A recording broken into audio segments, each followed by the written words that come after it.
इयत्ता 7वी कविता 11वी लेक।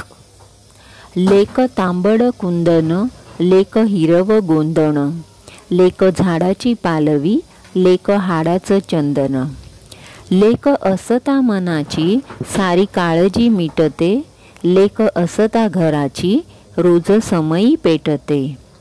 लेक नसता घरात आस लागते उरास, वेळ जागीच थांबते आणि मनही उदास,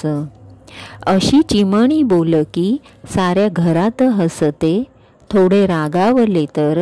मग रुसून बसते, सारे जगही रुसले तरी पर्वा करू नये, पण आपली पाकळी कधी कधी रुसू नये, फक्त लेकीला कळते अरे निसर्गाची भाषा, काळ्या रात्रीला लागते कशी सकाळची आशा।